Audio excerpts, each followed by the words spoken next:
और नेताओं को जीत का मंत्र दिया। देखिए इस खास रिपोर्ट में।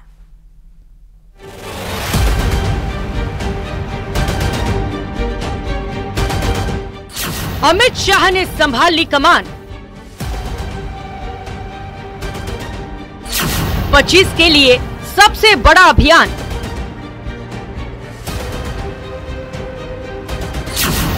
बैठक में नेताओं को जीत का मंत्र। मिशन 25 फतेह का दिया फॉर्मूला।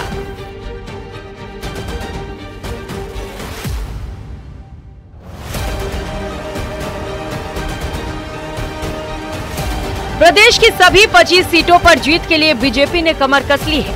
ऐसे में चुनाव प्रचार की कमान खुद गृह मंत्री अमित शाह ने संभाल ली है।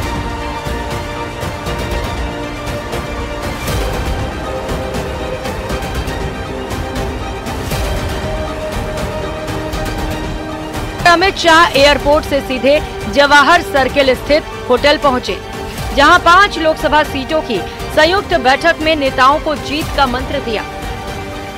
5 लोकसभा के सभी जिलाध्यक्ष और वहां के जिला प्रभारी और कोर ग्रुप के प्रमुख लोगों के साथ में उनका संवाद हुआ है और उन्होंने सभी से 25 की 25 लोकसभा में हम सब लोगों की क्या भागीदारी हो सकती है, सभी को एक काम का बंटवारा और आगे की करणीय कार्य के बारे में उन्होंने बताया है। जो भी हमारी आगामी रचना है उसमें किस प्रकार से हम मजबूती के साथ में बूथ पे खड़े होकर हमारी भूमिका को तय करते हुए देश के प्रधानमंत्री नरेंद्र मोदी जी का जो आग्रह है 370 भारतीय जनता पार्टी और एनडीए 400 पार का जो नारा है उसमें हम सब लोगों की क्या सहभागिता रह सकती है, इसी के लिए दिशा निर्देश उन्होंने दिए। 5 लोकसभा सीटों पर फीडबैक। चूरू, झुंझुनू, दौसा, करौली, धौलपुर, नागौर। लोकसभा क्षेत्र की बीजेपी अध्यक्ष शाह ने बैठक ली और सियासी परिस्थितियों का फीडबैक लिया। अमित शाह ने मिशन 25 फतेह का नेताओं को फॉर्मूला दिया। बैठक में मुख्यमंत्री भजनलाल शर्मा, उप मुख्यमंत्री दिया कुमारी और प्रेमचंद बैरवा, कैबिनेट मंत्री किरोड़ी लाल मीणा, राज्यवर्धन सिंह राठौड़, वरिष्ठ नेता राजेंद्र राठौड़, कोर कमेटी के पदाधिकारी सहित कई बीजेपी विधायक और भाजपा नेता मौजूद रहे। जिस तरह से पार्टी के ही पूर्व के प्रत्याशी, जिस तरह से चूरू की अगर हम बात करते तो राहुल कस्वा वो जाकर के कांग्रेस में जाकर के खड़े हुए हैं, जो जहां पर पूरा पैरालंपियन को टिकट दिया गया देवेंद्र झाझड़िया को। तो इस तरह से ये जो सीटें हैं, ज्योति मिर्धा की बात कर लें नागौर में, जहां पर पहले हनुमान बेनीवाल गठबंधन में थे बीजेपी के साथ में, अब वो गठबंधन उन्होंने कांग्रेस के साथ में किया। तो ऐसे में पार्टी के लिए थोड़ी चिंता का विषय हो जाता है और इनको बेहद गंभीरता से पार्टी यहाँ पर लेना चाहती। दरअसल बीजेपी चुनाव के लिहाज से कुछ सीटों को कमजोर मानकर चल रही है। इन सीटों पर बीजेपी का विशेष फोकस है। इन 5 सीटों पर बीजेपी ने नए चेहरों पर दांव खेला है। इन सभी जगहों पर विधानसभा चुनावों में बीजेपी का प्रदर्शन उम्मीद के मुताबिक नहीं रहा था। ऐसे में शाह इन लोकसभा की कोर कमेटियों की बैठक लेकर यहाँ की स्थितियों को समझकर आगे की रणनीति पर चर्चा करेंगे। लोकसभा कोर कमेटियों की बैठक लेने के बाद अमित शाह सीकर के लिए रवाना हुए, जहां बड़ा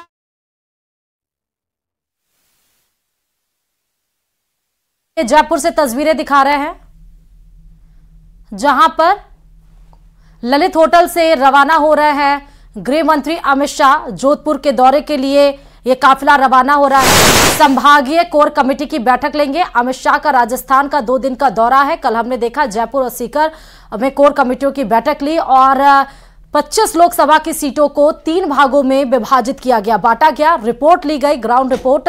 और अब ये ललित होटल से काफिला अमित शाह का रवाना कार में आप देख रहे हैं और अब सीधे संभागीय कोर कमेटी की बैठक लेंगे। रोशन लगातार वहीं से जुड़े हुए हैं। रोशन, काफिला गुजर गया, अमित शाह का गुजर रहा है, क्या जानकारी मिल पा रही है?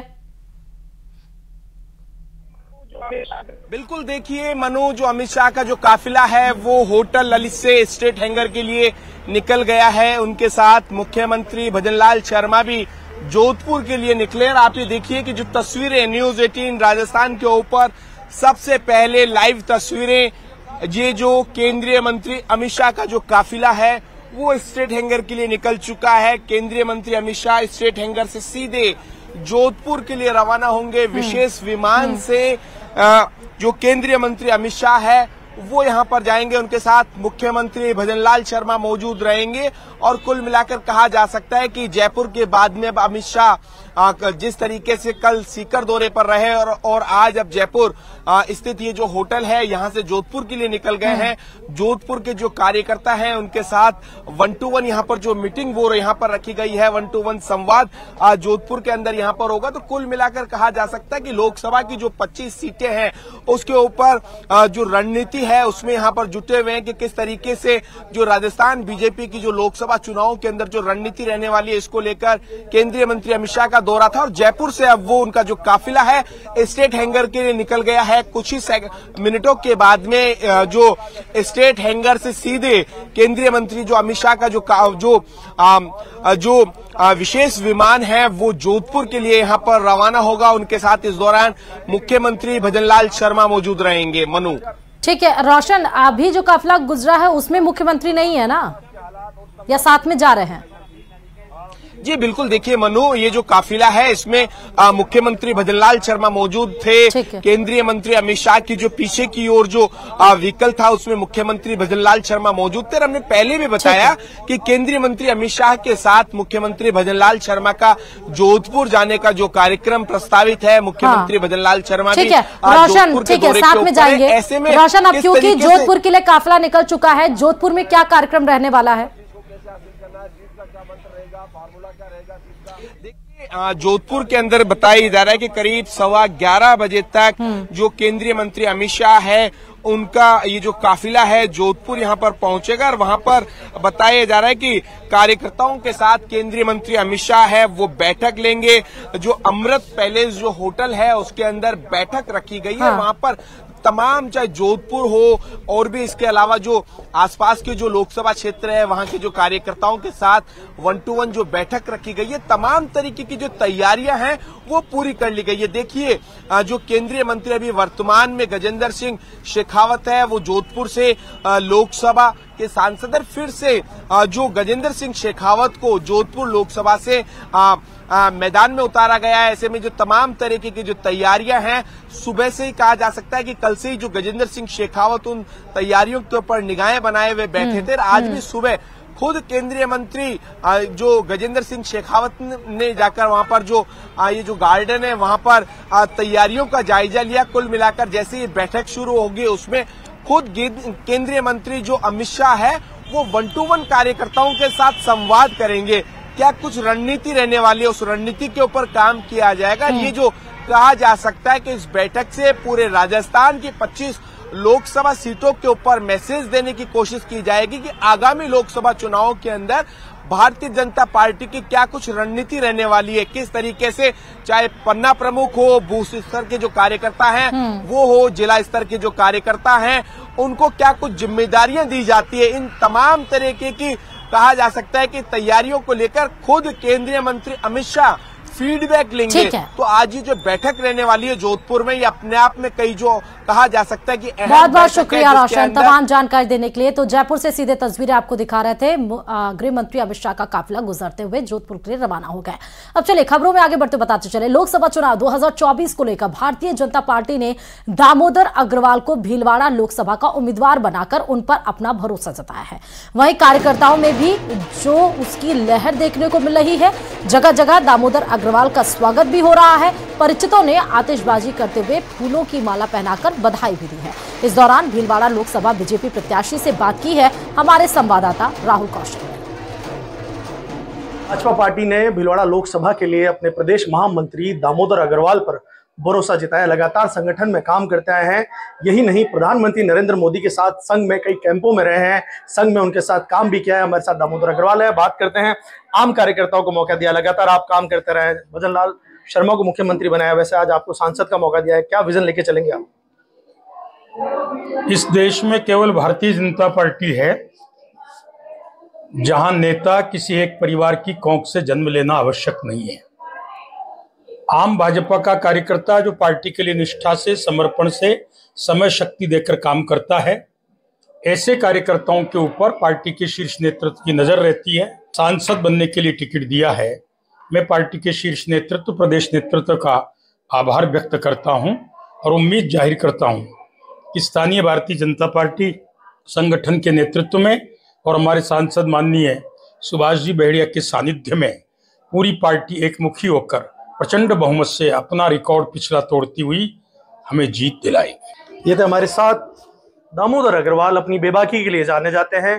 प्रधानमंत्री नरेंद्र मोदी के साथ संघ में कई कार्यक्रम किए हुए हैं, कई कार्य किए हुए हैं। संघ के कार्यकर्ता हैं, भाजपा के कार्यकर्ता हैं, 400 पार का दावा कर रहे हैं। वीडियो जर्नलिस्ट अंकुर सनाटी के साथ राहुल कौशिक, न्यूज़ 18 राजस्थान। चलिए खबर कोटा से बताते चले, जहां मां की डांट के बाद लापता हो गई छात्रा को पुलिस ने आखिरकार दस्तयाब कर लिया है। पुलिस ने छात्रा को पेरेंट्स के हवाले कर दिया। शनिवार को उन्होंने पढ़ाई को लेकर बेटी को डांट दिया था, जिसके बाद रविवार सुबह बेटी बिना बताए ही कमरे से चली गई। परिजनों ने इसकी सूचना पुलिस को दी, जिसके बाद पुलिस द्वारा एक टीम का गठन किया गया। छात्रा के मोबाइल नंबर से उसकी लोकेशन का पता चला, जिसके बाद पुलिस ने उसे जवाहर नगर इलाके में स्थित एक पार्क से दस्तयाब कर लिया।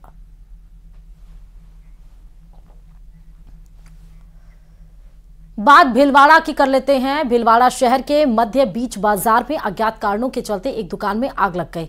देखते ही देखते आग ने विकराल रूप ले लिया, जिसका धुआं का गुब्बार दूर से ही देखा जा रहा था। वहीं आग लगने की सूचना पर नगर परिषद की टीम, दमकल सहित कोतवाली थाना पुलिस मौके पर पहुंची और कड़ी मशक्कत के बाद आग पर काबू पाया गया। शहर के बीचों बीच हुई आग की इस घटना से आसपास के क्षेत्र में डर का माहौल हो गया और लोगों की मौके पर भारी भीड़ लग गई। आग लगने के चलते दुकान में रखा लाखों रुपए का माल जलकर राख हो गया।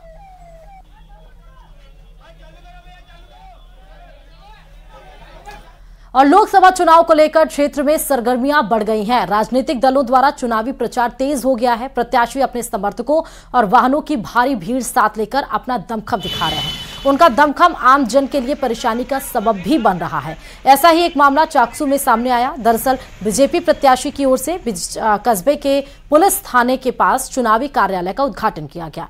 इस दौरान बड़ी संख्या में समर्थक मौके पर जुटे। समर्थकों ने अपने वाहन सड़क के दोनों ओर खड़े कर दिए।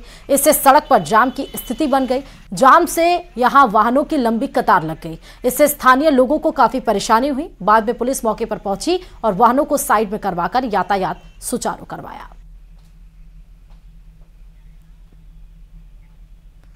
और सियासी मैदान और रिश्तों के बीच अजब जंग है। मध्य प्रदेश में ऐसा ही दिलचस्प मुकाबला देखने को मिल रहा है।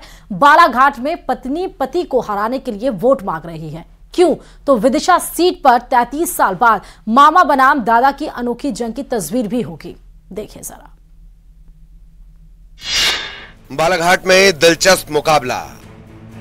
सियासत में अनुभा मुंजारे के लिए धर्म संकट। विदिशा में मामा बनाम दादा की जंग। 33 साल बाद वही सीट, वही चेहरे। सियासत का अखाड़ा, दांव पर रिश्ते।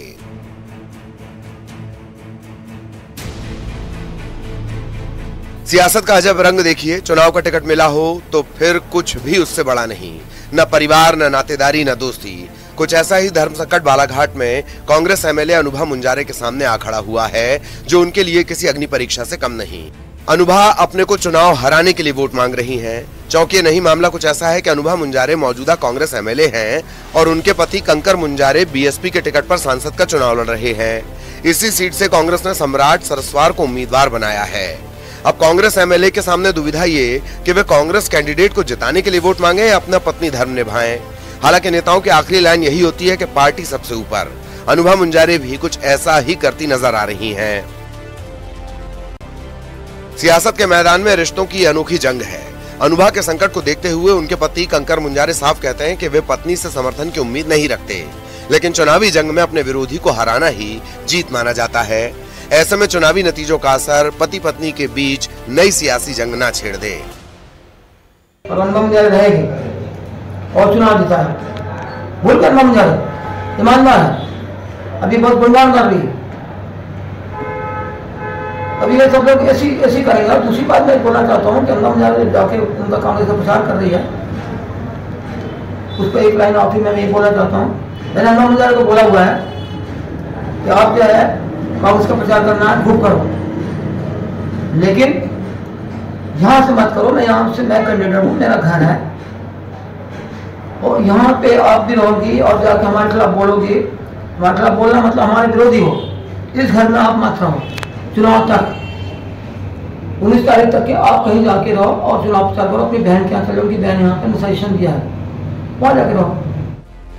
ऐसा ही एक और दिलचस्प मुकाबला विदिशा लोकसभा सीट पर भी है। यहाँ चुनावी लड़ाई मामा और दादा के बीच है। 33 साल बाद वही सीट, वही चेहरे फिर आमने सामने हैं।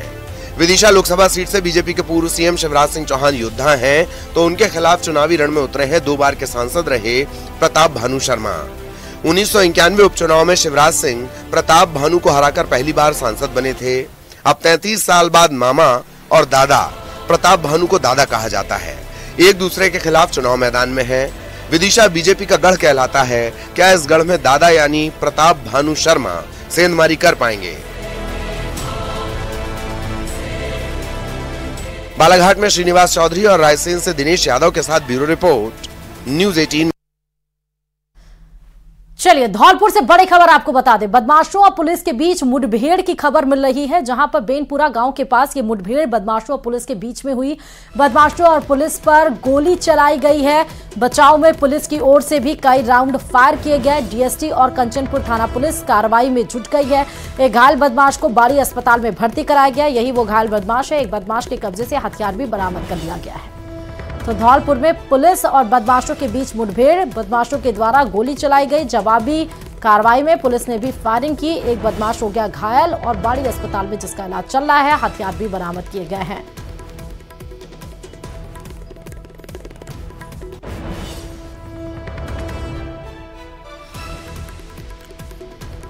और चीन बहुत डरपोक निकला। क्यों? क्योंकि पाकिस्तान के अंदर ऐसा आत्मघाती हमला हुआ कि पाकिस्तान में काम करने वाले चीन से आए कर्मचारी भाग खड़े हुए। अब इसी बहाने पूरे पाकिस्तान पर कब्जे की चाल भी शी जिनपिंग ने चल दी है। हालात ऐसे हैं कि पाकिस्तान की सेना के हाथ पांव फूले हुए हैं। रिपोर्ट देखिए।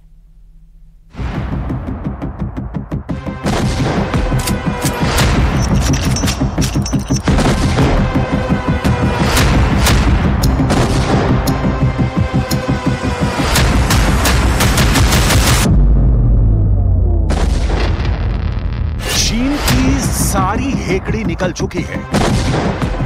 पाकिस्तान से सीपैक निकालने के चक्कर में चीन ने अपना बैंड बजवा लिया है। जो खबरें आ रही हैं उससे चीन की पूरी दुनिया में हंसी उड़ रही है।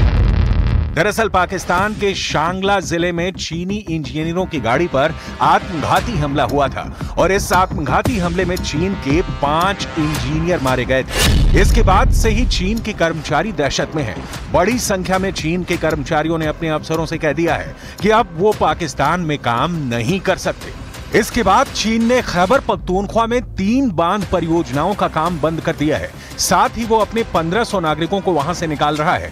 पाकिस्तान के अधिकारियों को इस बारे में सूचना दे दी गई है। बड़ी बड़ी डींगे हाँकने वाला चीन हिम्मत हार चुका है। चीन के लोगों को पाकिस्तान में हर पल मौत का डर सता रहा है और इसीलिए पाकिस्तान की 9860 मेगावाट की तीनों परियोजनाएं ठप पड़ गई हैं।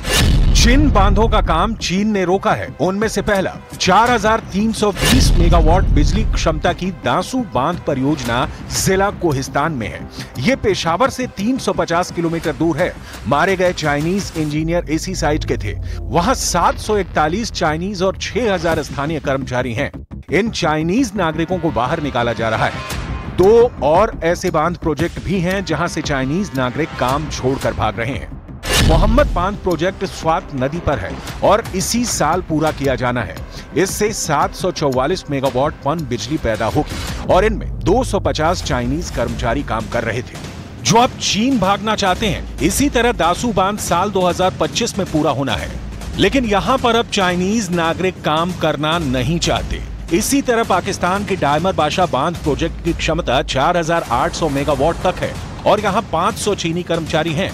लेकिन ये सब अब पाकिस्तान के ज़हनुम में 1 सेकंड भी नहीं बिताना चाहते। अब शी जिनपिंग ने पाकिस्तान के अंदर मौजूद आतंकियों से निपटने के लिए एक नया तरीका आजमाने का फैसला किया है। दरअसल पाकिस्तान के प्रधानमंत्री शहबाज शरीफ को चीन के राष्ट्रपति शी जिनपिंग ने डायरेक्ट मैसेज दे दिया है और ये मैसेज ये है कि पाकिस्तान में चीन की फौज तैनात होगी।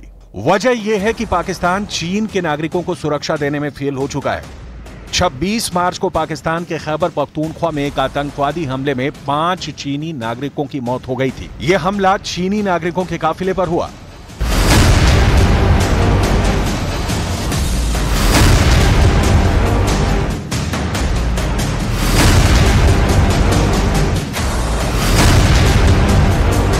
रॉयटर्स की रिपोर्ट के मुताबिक हमलावरों ने विस्फोटकों से लदे वाहन से चीनी इंजीनियरों के एक काफिले को टक्कर मार दी। काफिला इस्लामाबाद से खैबर पख्तूनख्वा प्रांत के दासू में अपने कैंप की ओर जा रहा था। यह पहली बार नहीं है कि पाकिस्तान में चीनी नागरिकों पर हमला हुआ। 20 मार्च को बलूचिस्तान में भी चीनी नागरिकों को निशाना बनाया गया। 2022 में भी कराची यूनिवर्सिटी के पास चीनी नागरिकों को निशाना बनाया गया। 2021 में भी हमला हुआ था, जिसमें 9 चीनी नागरिक और एक बच्चे की मौत हुई थी।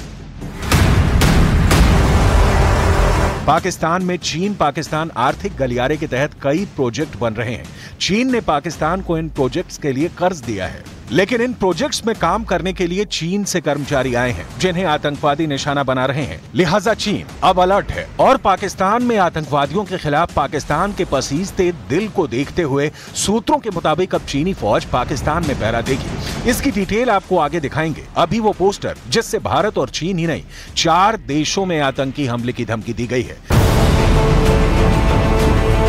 इस पोस्टर को बहुत गौर से देखिए। पाकिस्तान की हर गली, हर मोहल्ले, चौराहे में इसकी चर्चा हो रही है।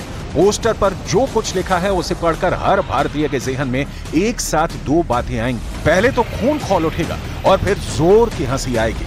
तो सवाल है कि ऐसा क्या है इस पाकिस्तानी पोस्टर में? भारत है, चीन है, डेनमार्क है और संयुक्त राज्य अमेरिका है। धमकी दी गई है कि इन 4 देशों में मॉस्को और कंधार जैसे आतंकवादी हमले को अंजाम दिया जाएगा। पोस्टर में कंधार हमले और मॉस्को हमले के फोटो भी लगाए गए हैं। मतलब ये कि रोटी के लाले पड़े हैं, लेकिन बम बनाएंगे, बारूद बिछाएंगे। एक तो नहीं, 4 देशों को एक साथ उड़ाएंगे, दहशत फैलाएंगे। अब आते हैं कि इस पोस्टर का सच क्या है, किसने जारी किया है ये पोस्टर, पोस्टर चिपकाने का मकसद क्या है और पोस्टर किस आतंकी संगठन ने चिपकाया है। इस पोस्ट को जारी किया है आतंकवादी संगठन Islamic state Pakistan province. Moscow को खून से रंग देने के बाद पाकिस्तान के आतंकवादी संगठनों के मंसूबे बुलंद हैं। मॉस्को के क्रॉकस सिटी हॉल में बंदूकधारियों ने 133 लोगों को भून डाला। 140 से ज्यादा लोग घायल हो गए। पूरा रूस थर्रा गया। इस आतंकवादी हमले की जिम्मेदारी ली आईसिस के ब्रांच आईसिस केपी यानी खुरासान ब्रांच ने। यह खुरासान ब्रांच तहरीके तालिबान पाकिस्तान की टूट के बाद ही अस्तित्व में आया था। मॉस्को हमले के बाद भी इंटरनेट पर ऐसी खबरें दिखी जिसमें पाकिस्तान के आतंकी संगठनों के इस क्रूर हमले में हाथ होने का दावा किया गया। यहाँ तक कहा गया कि हो सकता है कि मॉस्को में खून की होली खेलने वाले आतंकियों का कनेक्शन पाकिस्तान से हो सकता है। हो सकता है कि इन आतंकियों को पाकिस्तान में ट्रेनिंग मिली हो। मॉस्को में इस कायराना वारदात के बाद ये पोस्ट जारी किया गया।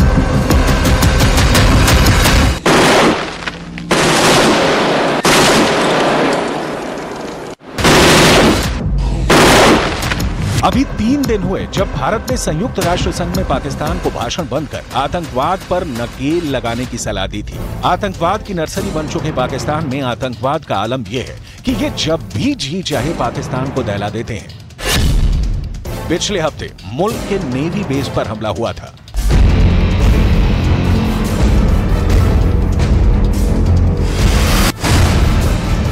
उससे पहले खैबर पख्तूनख्वा में आतंकी हमला हुआ।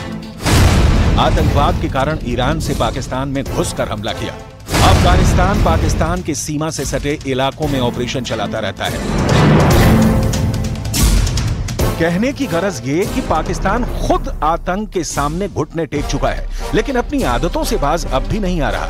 पाकिस्तान में इस वक्त कोहराम मचा हुआ है। आटा दाल के भाव तक पर हुकूमत का कंट्रोल नहीं रह गया है। जनता आधा पेट जिंदगी बसर कर रही है और इस बीच ये पोस्ट जिसे देखकर हंसी रोक पाना मुश्किल है।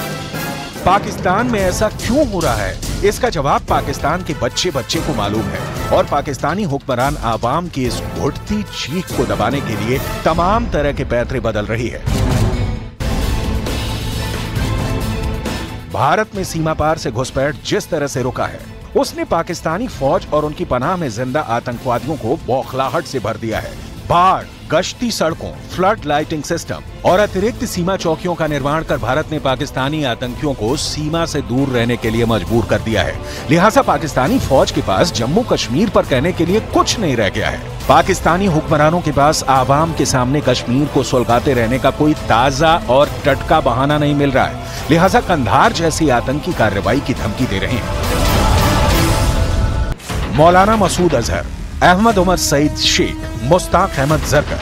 कंधार कांड के दौरान ये वो 3 आतंकी थे जिन्हें भारत को छोड़ना पड़ा था।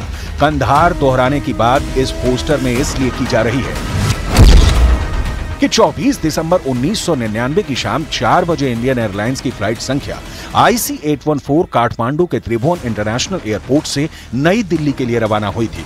शाम 5 बजे जैसे ही विमान भारतीय वायु क्षेत्र में दाखिल हुआ, तभी उसे हाईजैक कर लिया गया था और कंधार ले जाया गया था। अपहरणकर्ताओं ने अपने 36 आतंकी साथियों की रिहाई और 20 करोड़ अमेरिकी डॉलर की फिरौती मांगी थी। उस वक्त भारत को समझौता करना पड़ा, लेकिन पाकिस्तान ये भूल रहा है कि वो साल दूसरा था, ये साल दूसरा है। सर्जिकल स्ट्राइक और एयर स्ट्राइक के बाद भी पाकिस्तान के आतंकवादी अगर मॉस्को और कंधार जैसी वारदातों को अंजाम देने की धमकी दे रहे हैं, तो उसका अंजाम सिर्फ और सिर्फ मौत तय है। भारत आतंकवाद के खिलाफ जीरो टॉलरेंस की नीति पर चल रहा है और ये बात पाकिस्तान को समझ में नहीं आ रही, तो दुर्भाग्य के सिवा और क्या कहा जा सकता है।